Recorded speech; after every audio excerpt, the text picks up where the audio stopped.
लुधियाना के सुनील और उसकी बीवी रीटा एक अच्छे और संपन्न परिवार से ताल्लुक रखते थे। एक दिन रीटा की भाभी उसके घर आती है। रीटा, तुझे तो पता है तेरा भाई कुछ नहीं करता, ऊपर से 2 बच्चों की जिम्मेदारी, बेटी भी बड़ी हो गई है।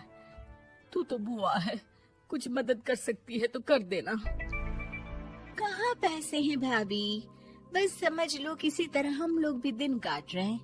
2 ही तो कार है और मेरी बेटी भी बड़ी हो रही है। अब उसके लिए कार लेनी है तो 10 लाख का खर्चा तो लग ही जाएगा। तभी वहाँ सुनील आ जाता है। अरे शशि, क्या है, तू हमेशा पैसों के लिए परेशान क्यों रहती है?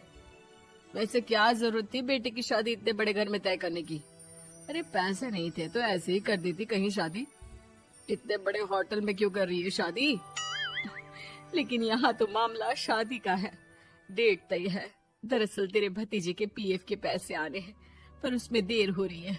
जैसे ही पैसे आ जाएंगे मैं तेरे अकाउंट में डलवा दूंगी। ठीक है, हम लोग सोचकर बताएंगे। तभी वहाँ भतीजा आ जाता है।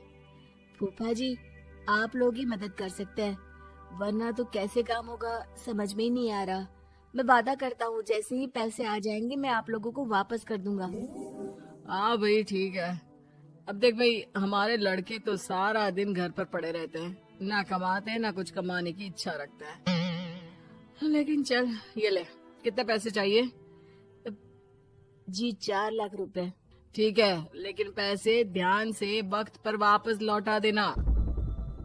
सुनील मुसीबत के वक्त बीवी के भतीजे की मदद तो कर देता है, लेकिन उन लोगों के जाने के बाद देख ले रीटा, तेरे मायके वालों ने मांगा तो दे दिया, वरना इन लोगों का मुझे कोई भरोसा नहीं है।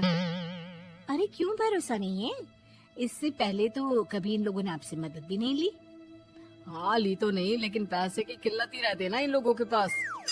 अरे ठीक है ना, नहीं लौटा पाए तो भतीजे के ससुराल से निकाल देंगे। सुना है बड़े घर में शादी हो रही है। सुनील और रीटा पैसे तो दे देते हैं, लेकिन अगले रोज ही। हाँ भाई साले साहब, क्या हाल है? ठीक हूँ जीजा जी। क्या बात है, सालों बाद आपका फोन, जरूर कोई बात होगी, बताइए ना। अरे वो तेरी बड़ी भाभी आई थी, बेटी की शादी कर रही है ना, तो पैसे लेने के लिए मैंने दे दिए 4 लाख। सोचा भाई किसी गरीब की बेटी की शादी हो रही है, पुण्य मिल जाएगा। अच्छा किया जीजा जी, उनका बेटा बहुत मेहनती है, जल्द ही लौटा भी देगा। वहीं रीटा भी फोन करके हर किसी को पैसे देने की बात करती है। रीटा की भाभी शशि के पास उसके भाई का फोन आता है। तूने सुनील से पैसा लिया है क्या? नहीं भाई, सिर्फ बात की है, बोल तो रहा है कि दे देगा। वो लोग मदद करने वालों में से नहीं है, और मदद कर भी दे लेकिन समाज में गा गा कर हालत बुरी कर देते हैं। अब गाने दीजिए ना भाई, मैं क्या कर सकती हूँ, मेरे पास कोई ऑप्शन भी तो नहीं है। बेटी की अगले हफ्ते शादी जो है। शशि की बेटी की शादी हो जाती है, लेकिन शादी के 1 महीने बाद ही सुनील का फोन भतीजे के पास आता है। हाँ भाई, शादी तो हो गई हम लोगों की दुआ से। अब देख, ऐसा ही फायदा होता है पैसे वाले रिश्तेदार हो तो। तेरे वक्त पर हम कैसे खड़े हो गए थे, लेकिन अब पैसा लौटा दे भाई। जी, मैंने पीएफ के लिए अप्लाई कर दिया था, उसकी नोटिफिकेशंस मैं आपको भी भेज देता हूँ। मुझे लगता है 10 दिन में पैसे आ जाना चाहिए। जैसे ही पैसा आएगा मैं आपके अकाउंट में डाल दूंगा। और ना जी ना, कोई नोटिफिकेशन नहीं चाहिए, पैसा चाहिए, पैसा। ठीक है अंकल, बस 10 दिन का समय दे दीजिए। अभी हफ्ता भी पूरा नहीं होता कि भतीजी के पास उसके गांव के दूर के चाचा का फोन आता है। अरे बेटा, क्या बात है, सुनील के कोई पैसे ले रखे हैं तो दे क्यों नहीं देता? हाँ चाचा जी, बात तो हुई थी, 10 दिन का वक्त मांगा है, उम्मीद है हो ही जाएगा। अरे फोन कर रहा है, रोज बता रहा था कि बेटी की शादी में मदद की थी। अब क्या है ना, भले ही शादी 10 दिन रोक देते, लेकिन सुनील से मदद नहीं लेनी चाहिए थी। याद है ना, मधु की मदद करके कितना बदनाम कर दिया था उसने पूरे घर को सोसाइटी में। हाँ चाचा जी, मैं भी यही सोच रहा था कि उन लोगों से मदद नहीं लेनी चाहिए थी। कई लोगों के फोन आ चुके हैं। वहीं रीटा अपनी भाभी को फोन कर देती है। क्या है भाभी, कब पैसे लौटाओगी?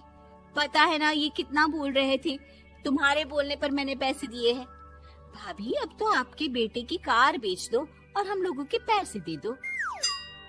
अरे लेकिन रीटा, बात तो 3 महीने की हुई थी ना, अभी तो 2 महीने भी नहीं हुए पैसा लिए, थोड़ा तो सब्र करो।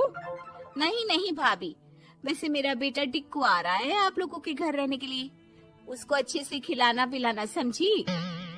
भाभी को समझ में नहीं आता कि वो क्या करे। वो बेटे से बात करती है। अरे माँ, इन लोगों से मदद लेकर सच में बहुत बड़ी गलती कर दी। मुझे खुद समझ में नहीं आता कि कैसे इन लोगों के पैसे जल्द से जल्द दे दूं। तभी डोरबेल बजती है और रीटा का बेटा टिक्कू घर में आता है।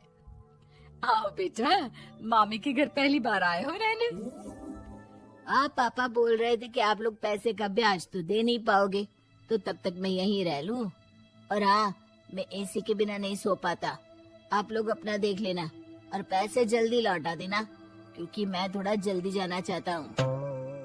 रीटा का फोन शशि के पास आता है। भाभी पैसे कब तक दोगे? बेटी की विदाई के बाद शशि के घर का माहौल बिल्कुल बदल जाता है। वो हर वक्त बेटे से उसके पीएफ के पैसे पूछती, और पीएफ यानी कि सरकारी काम। आजकल में पूरा 1 महीना और बीत जाता है। भाभी मैं और ये अमेरिका जा रहे हैं, घूमने के लिए पैसों की बहुत जरूरत है। रीटा, मैं पूरी कोशिश कर रही हूँ कि जल्द से जल्द पैसे का इंतजाम कर दूं, लेकिन पक्का नहीं बोल सकती। तभी सुनील का फोन भतीजे के पास आता है। देख माना 3 महीने की बात हुई थी पैसे लौटाने के लिए, लेकिन अभी मुझे पैसों की काफी जरूरत है। मैं अमेरिका जा रहा हूँ, तो पैसे मैंने किसी से ब्याज में पकड़ लिए हैं। तू हर महीने 4 लाख का 20,000 ब्याज डाल देना मेरे अकाउंट में। सुनील फोन रख देता है, लेकिन भतीजा काफी परेशान हो जाता है। वो ऑफिस से शाम को घर आता है कि माँ पूछती है, क्या हुआ बेटा? बेटा माँ को सारी बात बता देता है। माँ भगवान के सामने हाथ जोड़कर खड़ी हो जाती है और रोने लगती है कि तभी बेटे का मोबाइल पर मैसेज बजता है। माँ पीएफ के पैसे आ गए। और वो ऑनलाइन ही सुनील के पैसे वापस कर देता है। भला हो भगवान का। लेकिन आज एक बात तो समझ में आ गई, मदद हमेशा उन लोगों से लो जो मदद के बदले आपसे मदद में दी गई रकम ही वापस लें, ना कि समाज में आपकी इज्जत।